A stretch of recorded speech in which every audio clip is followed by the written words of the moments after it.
નમસ્કાર. આપણે આપણા જીવનમાં જ્યારે કોઈ કામ વિશે નિર્ણય કરીએ છીએ, આગળ વધીએ છીએ, ત્યારે આપણા મનની અંદરના 3 સ્તરો જે છે આશા, વિચાર, ઈચ્છાના કામ કરતા હોય છે અને એની ક્રમિકતા પણ હોય છે, જેના આધાર પર આપણી નિર્ણય કરવાની પ્રક્રિયા એક પ્રોસેસ થતી હોય છે અને એના આધાર પર આપણે એક્શન આપણી નક્કી થતી હોય છે.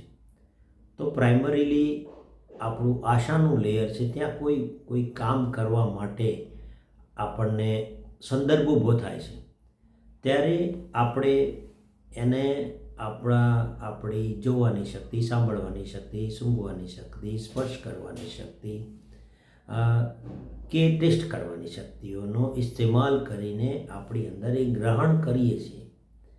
ત્યારે આપણે એની પર આપણી વૃત્તિ દ્વારા જેને વિચારમાં મૂકીએ છીએ, એને વિચારીએ છીએ, વિશ્લેષણ કરીએ છીએ અને એ વિચાર કરીને આપણે એ કાર્યને કરવા વિશે એના વિવિધ ઓપ્શન વિશે તુલન કરીએ છીએ.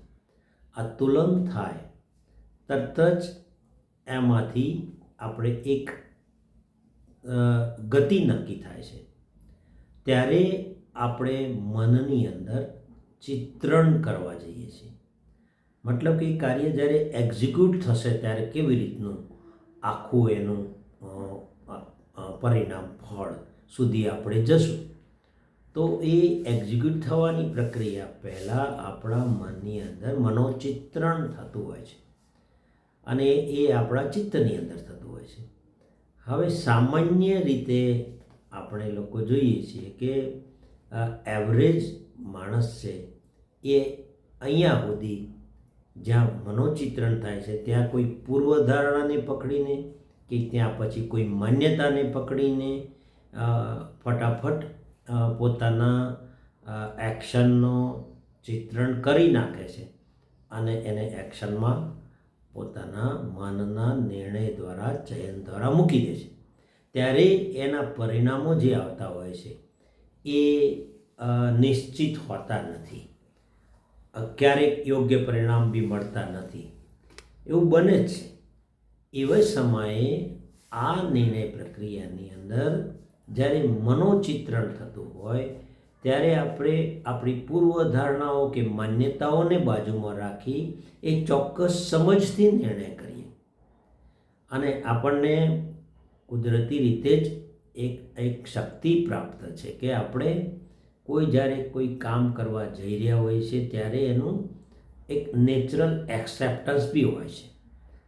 એને મધ્ય નજર રાખીને આપણે જ્યારે નિર્ણય કરીએ ત્યારે મન પણ આરામમાં રહે છે. એટલે અહીંયા જ્યારે સમજની વાત આવે છે ત્યારે આપણા બુદ્ધિમાં રહેલા બોધનો પણ ઉમેરણ ઓટોમેટિક થઈ જાય છે. ત્યારે આ સમજ સાથે આપણે કોઈ ચિત્રણ કરીએ અને એ ચિત્રણ છે એના આધાર પર આપણું મન એ કાર્ય કરવા માટેનું ચયન કરે અથવા તો એક્શનમાં આપણે મૂકીએ અથવા તો કોઈ કાર્યને એક્ઝિક્યુટ કરીએ ત્યારે એના નિશ્ચિત પરિણામો મેળવવાની પૂરેપૂરી સંભાવના છે તે. એટલે આ ઉપક્રમમાં આપણી જાતને ઢાળવા માટે પ્રયાસરત રહેવાની જરૂર છે, જે ખૂબ ઉપયોગી થતું હોય છે. આભાર.